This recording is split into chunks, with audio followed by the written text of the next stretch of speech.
There are sometimes I don't want to do YouTube. I just want to be at home, I can relax, relate. sip a cup of coffee and do the job that brings food on my table. I can Because relate. YouTube money cannot do anything for me. YouTube No, money cannot. Peanuts, never, $20, never. £10. £20, £10 a month, £50, the highest is £100. It can't do anything for me or for any of my children. I have changed accommodation. This house I'm living in is my fifth accommodation, number 5. Yes. America, we have it easy.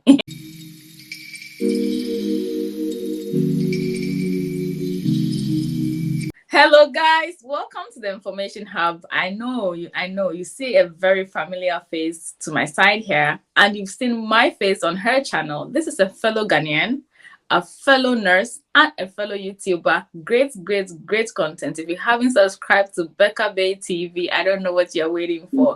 Okay, so my name is Priscilla Kuma, registered nurse from Ghana as well, based in New York State, where I practice nursing. I have over 12 years nursing experience, and I love to share nursing migration content. And today we're talking about what you want to know. You watching us want to make a move abroad. You want to travel to UK, Dubai, US, Canada, Ireland, and you have certain questions and how life is abroad. We're going to touch on all that. Before then, I am still the lead consultant at USRN Pathway Consult, where we help registered nurses, midwives, and psychiatry nurses who want to work in USA.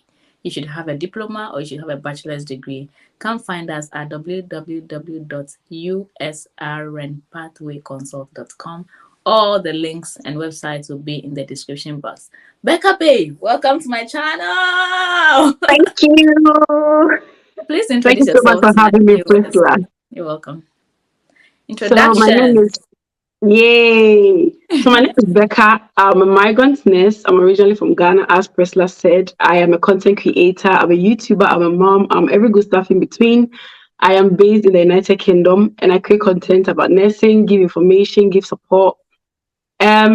The good, the bad, the ugly. Yes, I bring them live on board to help people who want to migrate to have their migration doubts cleared and to get accustomed to the system when they move, especially to the United Kingdom. So basically, that's what I do. Okay, so Becca, what type of nurse are you? How long did you work in Ghana, and why did you decide to move to UK of all places? Ooh, so Loaded I'll take it. question.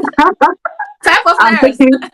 I'll take it one at a time. Okay. So I'm a registered general nurse. Back from Ghana, I completed my training in 2012, and since then I've been practicing up until 2020. So I was practicing in Ghana for 8 years before I moved to the United Kingdom. So as I was in Ghana, I first started working with the Kolebu Teaching Hospital because that's where I trained. Then from there, I moved to a district hospital because I started a family. So I wanted to move away from that, hustle and bustle. You know how Kolebu Teaching Hospital is. When I started a district hospital, I had opportunity to further my education. So I did my BSc. So my training initially was the diploma. Then later I went to do the BSc nursing. Then after I graduated from my BSc in 2019, I decided I wanted to take my career to the next level. And why choose the UK? Right. So in 2020, I won an American lottery, but unfortunately or fortunately, I had already started the UK process, and I chose the UK not because of the money, because we all know that the money is nothing to write home about. But I chose the UK because of peace of mind, because it has some kind of peace and quiet, especially a place to raise kids. America is good, but in terms of safety, I felt like the UK was a bit better. But yes, moving to the UK, whether I'll be settling in the UK, that is what I am not too sure about at now. So yes, I'm now in the UK as a resident, but as to whether I'll stay in the UK for the next 10, 5 years, that's one I don't know yet. Okay. So yeah, that's what brought me to the UK. When I came to the UK initially, I was working with the National Health Service, which is the NHS. I came in as an endoscopy nurse, registered general nurse working in the endoscopy unit. I was there for a year, but due to the NHS salary and all of those bits, I decided to move. And I realized that the care homes were paying better. So I moved from the NHS into the care home. So at the moment, I'm working as a senior registered nurse in a nursing home in London. Wow, that's detailed. Someone watching up to this point will say, wait, she won American lottery and didn't go and went to UK. It's all personal choices. You have to weigh your options. The fact that everybody's going to this country doesn't mean you all go. And you have to weigh your options and family goals. Nice. Yeah. So, the care home and the NHS, the pay difference, what are pros and cons, advantages? Why are people moving from NHS to care home? Any few reasons why? The number one reason that I would say makes people move from the NHS to the care home is obviously because of the money. Well, I came to the UK to advance my career, yes, but I love the good things of life because back home I wasn't doing so bad because I come from a family that is doing well. We are doing well for ourselves. I have my own house back home. I have my own car. I was doing well. Then I come to a country where it is even very difficult for me to manage my salary. After I take out my rent and the basic things is finished, I can't save anything. We have to keep life going. I have a family. I couldn't live my life like that. So the reason why people like me move to the care home is obviously because of the money. Both of these sides have their pros and cons. For the NHS, career developing skills is top notch, 5 star. You get it in the NHS because you are exposed to a lot of equipment. That is one thing I'm thankful for starting with the NHS because when I was in the NHS, I had the opportunity to work in different hospitals, about 7 different NHS trusts during the COVID pandemic, and I learned a lot. I used a lot of sophisticated equipment. One thing that a care home doesn't offer is these things, you don't get them in the care home. But the care home also has its own kind of setup that you learn things that you wouldn't learn in the hospital, especially the legal issues pertaining to care of vulnerable people. You learn them in the care home. You don't get to see much of them in the hospital because there are some things that you do in the hospital when you come and do them in the care home is termed as an institutional abuse. So you can't do them. So they all have their ups and downsides. The care home money, yes. If you want to sharpen your managerial skills, yes, the care home. But the NHS sometimes it's very hard to progress, especially if you don't get the right management to take you up to the ladder. But also in the NHS, you are able to progress your career if you want to. You are also able to change specialties very quickly. So if you feel like you are in a medical ward, you don't like it, you want to go to an ITU, within the same trust, you can search on the trust intranet, you'll find a lot of jobs, and then you can apply for them within the same trust to change your career pathway. So that Wow, is one thing about the NHS. I see. So from the time you decided to start the UK process to the time you entered UK, how long did it take you? It took me a little over a year because my process was not straightforward. That was when the COVID was starting. If it wasn't for the COVID, it would have taken me like 6 months or less. Because from the time I passed my exam, which was my OET exam, so the time I got into the UK was exactly a year. And that was because of the COVID pandemic. So when I passed, I got a job. I got a COS, which is a certificate of sponsorship, but the COVID came, borders were closed, and all of those bits. I had to stay back. My COS expired. I had to restart the whole process again when the COVID was just like taking off. And then I was able to come to the UK. Otherwise, it would have taken me 6 months or less to be in the UK. Wow. So that brings me to my next question on the topic of the day, life abroad. Upon arriving, what are some of the culture shocks, difference Mm. at work, at home, interacting, social life? I see you nodding your head. What is it like, life abroad in UK? Life abroad is not easy. It's not rosy. Sometimes we try to make it very pleasant. If I tell the number of people that have moved to the UK because of me, you'll be shocked. Because I try to make it very, very pleasant. If you have my WhatsApp number and you see my WhatsApp status, you feel like you want to come to the UK tomorrow. If you follow me on social media, you would want to come to the UK tomorrow. But there are some ugly facts and truths that we don't talk about. And I think of recent, I am trying to expose people to the negative aspects of it. And some people are not taking it in good faith. I just want people to know that life abroad is not always rosy as we make it look. There are very ugly sides. There are days you will cry your eyes out. There are days you'll be so depressed. There is nobody to talk to. There is no, if I say nobody, absolutely nobody to talk to because here people are busy with their jobs. People are minding their business. Yesterday, I filmed a video of my 20 culture shocks. And after I finished and I was playing the video, I was just laughing and crying all together because they are realities of life. Life abroad is not easy in the beginning. But what I want to tell people is that with determination, with focus, with hard work, and with God on your side, you will sail through. When I started working, oh, my first shock at work. I have moved from Africa and I was moved straight to a specialty unit, endoscopy. I have never seen an endoscope before. I've never even seen it before, not to think of touching it. I don't know what happens in an endoscopy suit. When I'm going to work, I have anxiety, I have panic attack. If I wake up in the morning, oh my God, I can't cope. And back home, I was a permanent night nurse and I worked nights for a very long time because of family commitment. When I moved here, endoscopy is only a day surgery. We don't do nights. So now adjusting in that way, very difficult. The weather was not joking with me. I had this dry skin that made my skin itch really, really bad. I had to go to the DP surgery. They recommended a lot of creams for me to be using. I was changing creams. Oh, talk about like people to talk to. At work, yes, you get people to talk to. My units, they were very nice. They gave me that support, made sure I was integrated well into the system. But outside of work, I was living in a shared house. We were all professionals and you barely see your neighbor. And sometimes people see you as black and they want to bully you. It is the hard reality, I'm telling you. When I started working agency, most of the times when I go for agency shifts and they see I'm a black person, they think I'm a HCA. They think I'm a healthcare assistant. They'll start ordering me, go and wash this patient, go and change diaper. Just because you are black, they think you don't qualify to be an RN. It took me time for people to accept me. But one good thing is that when they accept you and you get used to the system and you know your way around, you begin to love it.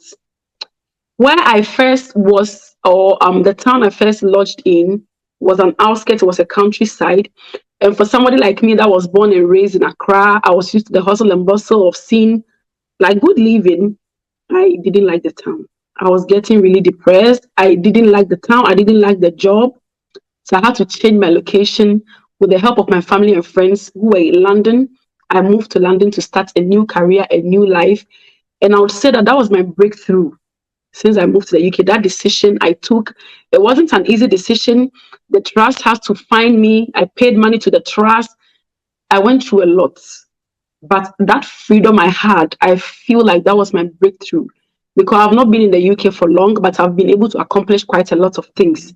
And I feel like it is because of the decision I took to move to the nursing home and to start my career there. When I was moving to the nursing home, they told me a lot. They said, you're too intelligent to work in a nursing home. Nursing home is not for nurses like you, is this, is that. But I felt like I want the good things of life. I want the money. And I made it point clear. So I moved to the nursing home. Did I make the money? Yes, I did. I'm still doing it. Has it made me happy? Yes.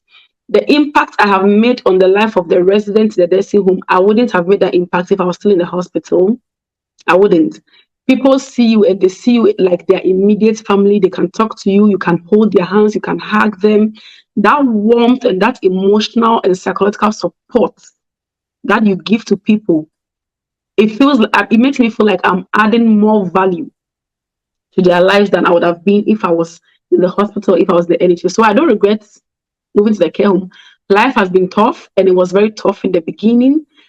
But now I look back and I don't look back with regret, but I look back with gratitude because I have been able to learn a lot. The system has taught me a lot. It has schooled me. I have been exposed to a lot of things and today it has made me a better person. So I'm grateful for that. Wow. Wow. Ideally, at least, minimum, it will take you about 3 years for somebody to reintegrate into a new environment. The first year you'll be stressed out. Second year you're trying to figure it out. Then when I first came, if you go back to my oldest video on this channel, you'll see I'm a very different person. I was very dark. I was very skinny. Everything of mine looked different. I ran into a coworker who didn't recognize me yesterday at a party. So for the first few years are very, very extreme. When I first came, talking about how you looked, when I was leaving Ghana, I was very, very beautiful. Because I stopped working for a while. I was staying at home. I looked after myself. I was very, very plump. When I came to the UK, the shock of the system reduced me to zero. I lost a lot of weight because even the food is not easy to know which food to add to what.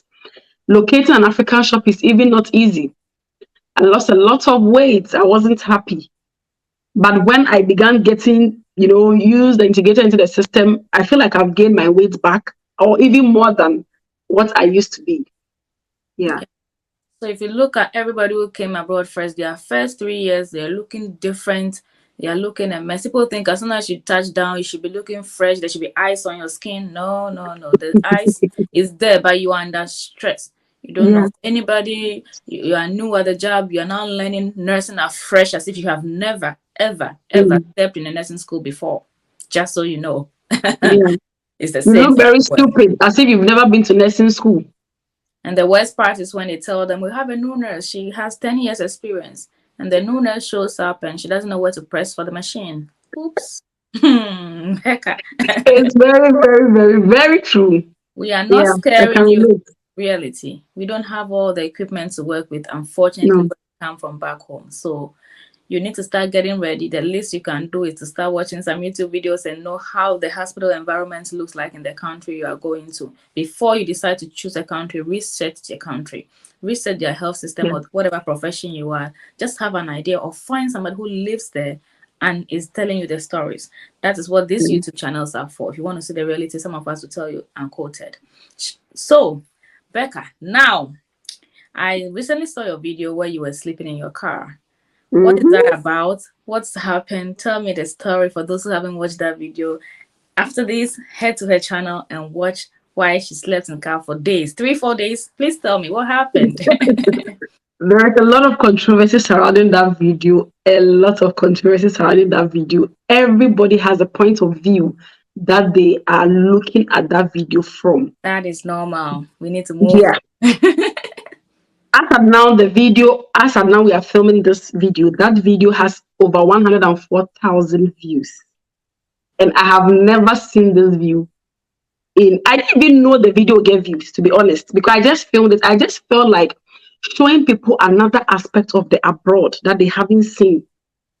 People see me to be living a very comfortable life because somebody even commented on that video. How can you earn so much and afford a holiday to Turkey and you can't afford a hotel?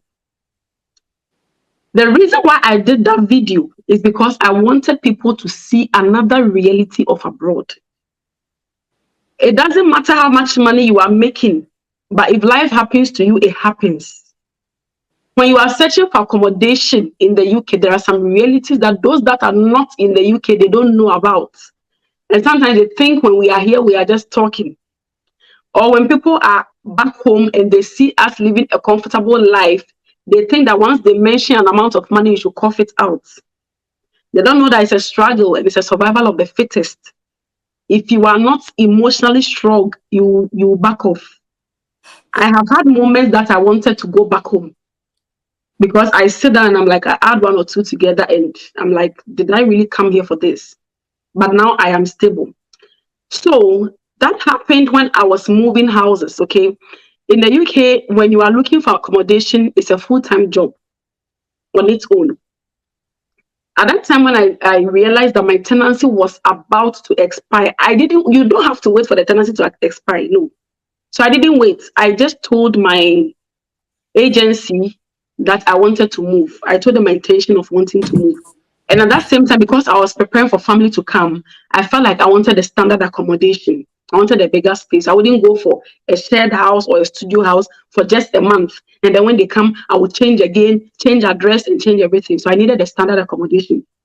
So when I told the agent, she told me I still have some time for my tenancy to expire. So I should just take my time. Ideally, when you are leaving a house, they give you, after you've left, they come and renovate before they bring people to view. So that is a long time. Most of the time, they don't just move somebody after you have moved. They need to repaint and everything. So the agent assured me that I had a lot of time to take my time. There was no rush. I took my time. I said, let me look for a standard accommodation. Until one day I was there in one afternoon and she called me that she wants to come for viewing with people because they have put the house advert on Zoopla. Zoopla is a website and people have shown interest, so they want to come and view.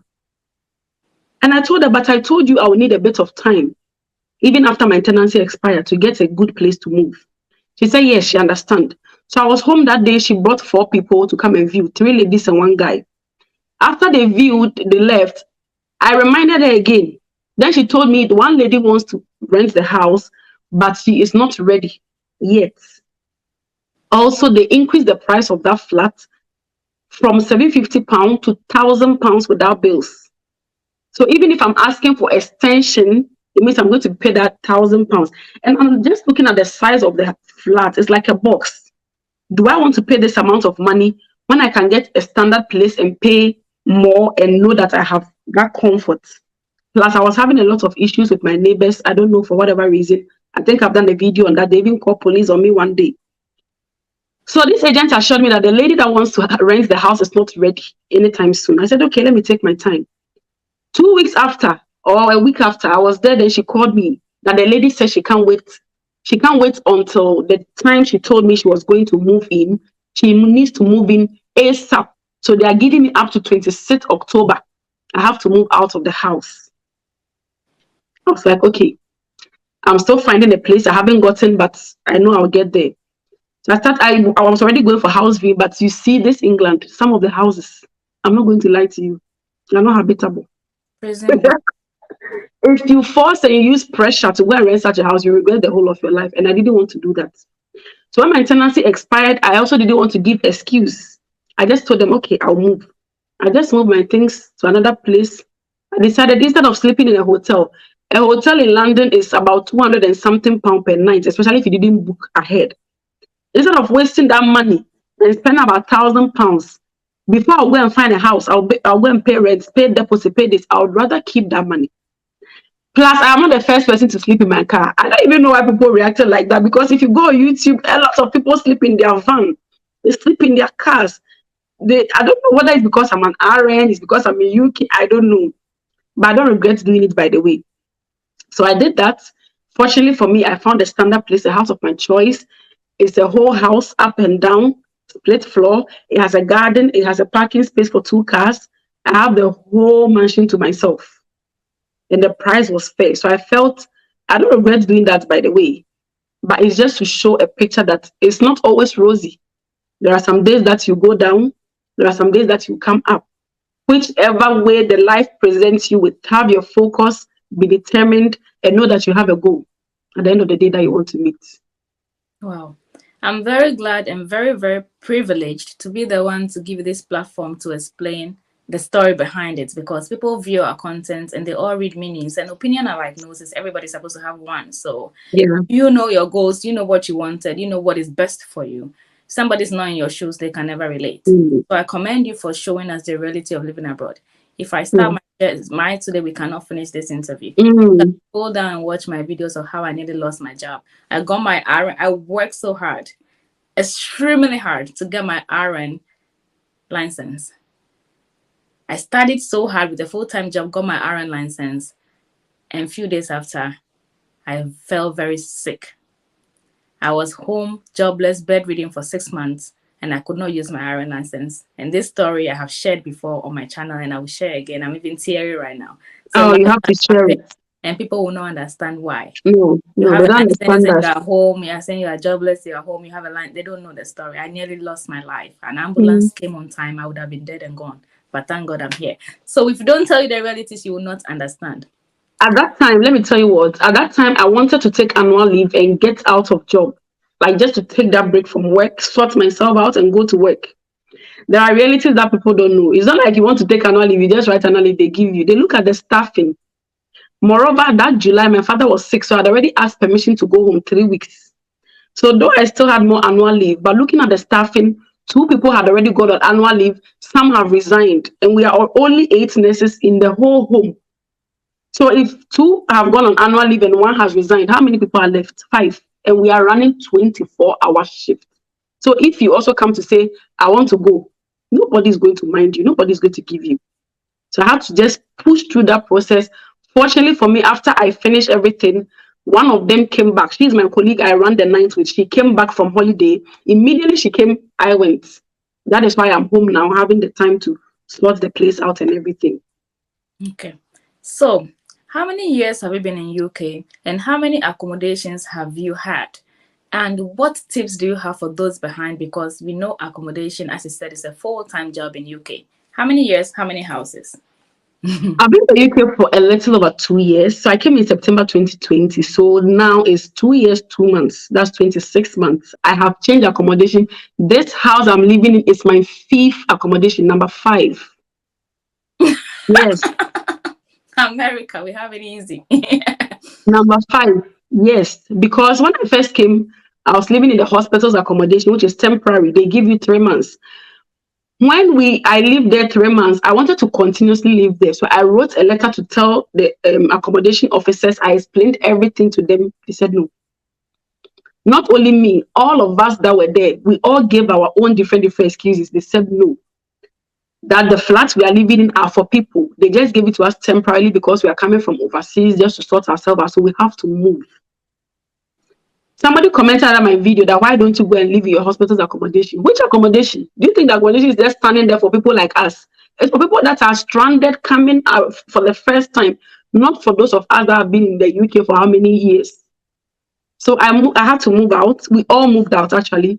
I moved out, and at that time, looking at the salary and balancing the balance sheet, I had to live in a shared house. So I lived in a shared house. We were 7 professionals living there. That was my second accommodation after the hospital's one. I moved from there, and then I moved to London. That was in Kent. So I was moving to London for a new job and everything. When I was moving to London, because I didn't know much about London, I still needed to live in another shared house. And my experience in that second shared house, it just closed the deal for me. The people I lived in, I don't want to go into it. It was a lot. I lived in that house for 3 months, and by the time I was already 6 weeks, I was already searching for another place. It took me some time, then I got the studio house I lived in. So I was living in that studio house. Then they increased the rent. Then I had to move. I had to find a place. I was like, listen, let me just look for a standard place so that I don't change address anytime soon. If my family wants to come, it's standard. If I want to live here alone, it's standard. So then I moved to this accommodation I'm in now, which is number 5. The number 1 tip I would tell people moving abroad for the first time is don't feel shy living in a shared house. It has a bad side, it has a good side, but it helps you to save. That is the paramount thing. When you are there, you are working and you are paying that little rent, you are able to save money, especially if you are alone and you are not having family, you can stay in a shared house. Number 2, if you are looking for a house, bear in mind that in this UK, it's not every house that accommodates children. There are some of the houses they will tell you point blank, we don't accept children. So if you are coming, pets and all of those, so if you are coming to the UK with children, have this at the back of your mind. There's not every house that you can rent. Number 3, know that sometimes they have a salary cut point. They want to see that you earn an amount of money before they rent that type of accommodation for you. They're going to take references from your work, from your old house, to make sure that you are a good tenant and they can give that house to you. They will check your bank account, your credit score. They will do a lot of checks. So finding house is not easy here. But what you can do is that do a thorough Google search. Search properly on Google. Give yourself a lot of time to search for house. Go for house viewings. Because if you see the house online, say, okay, I like this house. You can go to the house. There are a lot of faults. They won't tell you. There are a lot of cracks on the walls. They won't tell you. There are a lot of molds. They won't tell you. After you've rented the house, in future, they will say you caused it. It happened to me. In my old flat, we are still on that issue now. My £1,000 deposit is with them, and they have given me a long list of inventory saying that I did this, I did this, I did that. We are still on the matter as I speak.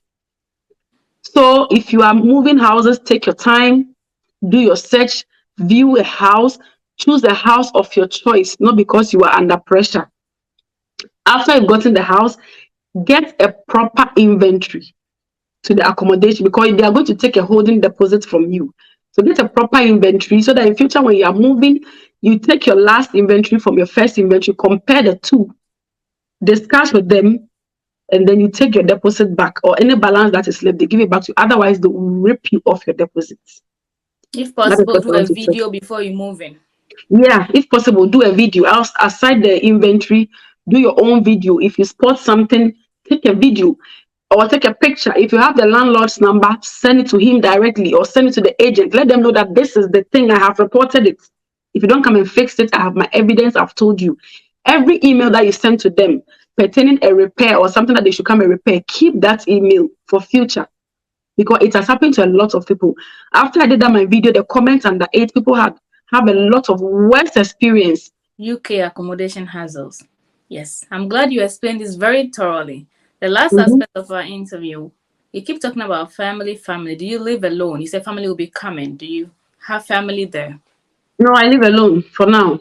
Yeah, I live alone. And I feel like this is the time I need to enjoy all my me time. I need to take good care of myself. I need to work hard. I've done a video that is coming out explaining why I decided to leave my children in Africa. I have 3 children.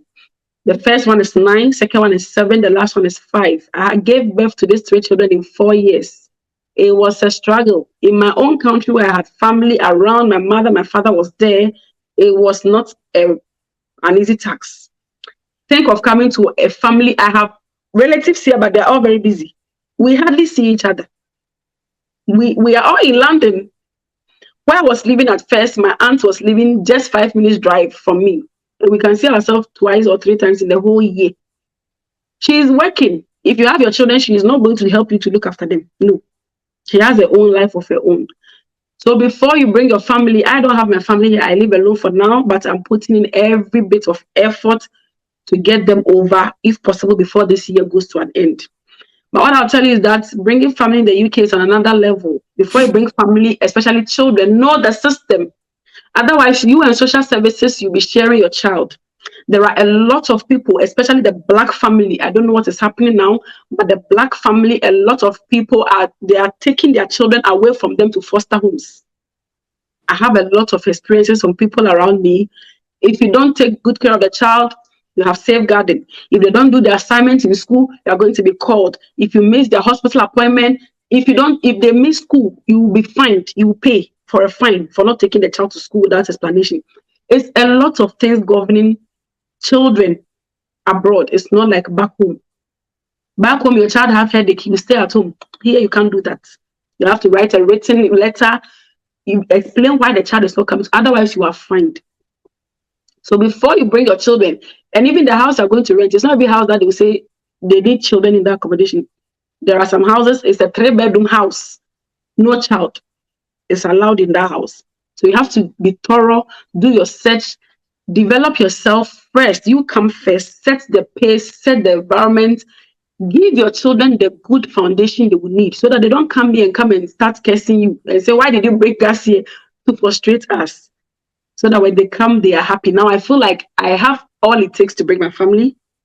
And if they come today, tomorrow, whenever they come, I wouldn't have any problem with it. So that's just my little advice I'll give to people.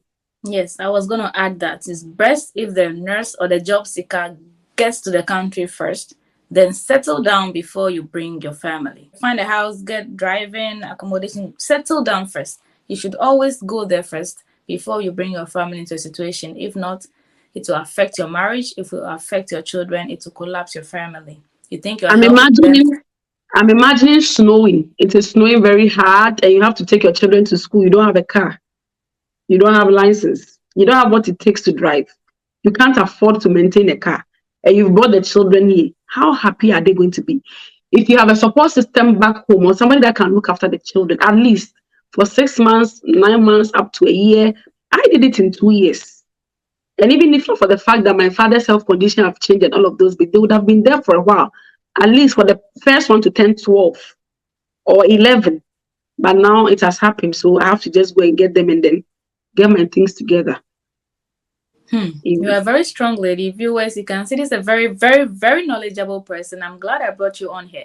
So I keep saying the final, but I promise this is the final. YouTubing, what made you come onto the YouTube space? Wow. Right. So I joined YouTube in 2020 when I first came to the UK. I realized that people like myself didn't have a lot of information. When I was doing my process to move to the UK, I was following one Nigerian lady and one Kenyan lady. They were the only ones I was seeing on YouTube. And they have their own schedules. It's not every content they were able to put out there for us. So you struggle to get information. It was a friend that helped me. She gave me a direct contact of one of her friends who was here in North England. So she was taking me one on one through the process. And then at a point, we had one consultant who came from here to do like a workshop and then also taught us how the process is like. So when I was fortunate to do the process, especially also because I was the first Ghanaian to take OET and I passed it, I realized that a lot of people didn't have information about the process. They didn't know what OET was about. They didn't know how to go about things, how to get materials, where to pass and whatnot. If you give one information to somebody, another person will come and ask you. Another person will come and ask you. You keep repeating yourself over and over again. I just started like, let me just do a YouTube video. It's like a mass communication, so that when I do the video, I will just share onto my groups and the people can follow up on. And it has been a blessing to a lot of people. My friends from uni, my friends from college, a lot of them are here because of me and my YouTube channel. So that is the reason why. And that's what keeps motivating me. So there are some days I want to give up, but somebody will just message you, I need information on this. Can you please do a video on that? And when you do that video, you realize that it helps a lot of people. Even if it's just for one person, it has helped. So that is what keeps motivating me to still continue giving content out for people on YouTube. Thank you very, very much. You and I can sit here and continue this. I love listening to you. You are so knowledgeable. And I think I brought the best person to show you the reality of living abroad. We are not scaring you. No. Abroad is hard. Back home is hard. We are also hearing everything that is going on. But if you are meant to do something, you have to move mountains to achieve it. These are just tips to guide you. Do not be discouraged. Do not stop that abroad project. The Jackpot plan, you need to put it in motion. Try if you want to go to UK, Ireland, US, wherever. Don't give up, but be open-minded. Do enough research. You are fortunate to have us on YouTube. Watch and listen and pursue that dream. Any last word before we sign up? Thank you very much for your time. What I want to say to our viewers listening to us who are aspiring to either be in any of these first-class countries or who are already there is that don't give up. If you have a dream you want to pursue it. Somebody may come and have a rough time. You may come and have a smooth time. We are not the same. Our placentas are not tied together. So don't give up on your dream. Pursue it. It is a good investment. I always say this. I'll say it over and over and over again. It's hard, but if you invest time, dedication, diligence, hard work, and with God on your side, it will bear good fruit for you. So don't give up. No. If you have any challenges or you are not trying to settle in, as we always do, you can follow us on our social media, Instagram, Facebook, anywhere. Send us DMs. We are here to help you. That is the reason why we are out there. Me, I'm not shy to share my life. We are here to support you, to help you, for you to have a smooth transition. Don't give up. Don't listen to what anybody is saying. The information we put out there, the ugly truth is for you to know that there is an ugly side, but that is not to put you off, to say that don't come abroad. Pursue your dream with God on your side with determination. You can also testify just like us. Thank you very much for having me. Thank you. Social media handles, YouTube name, please tell us. Last thing. So my YouTube name is Becca Bay TV. On Instagram, you can find me Ajiman Becca. On Facebook, I am Rebecca Ajiman. This same face you are seeing, that is my profile picture for all of this social media. So once you get there, you see the face, you know that it's me. If anybody tells you they are taking money to help you get a job, to help you secure a job in the UK, to help you move to the UK, it's not me. I have never taken money from anybody. I will never do till eternity. I don't have any plan to do that because I don't give job to anybody. I just share content. So if anybody wants to dupe you on any of the social media, please be very careful because we had it free of charge and freely we are giving to you. Thank you very much for watching us. Thank you, Becca. I would definitely be back on your channel, or you will be back on mine to show your experience. The family finally arrives. I wish you all the best, and I'm very, very, very, very proud of you, and I'm glad to know and relate with you. Thank you, and thank you very much. Thanks for having me.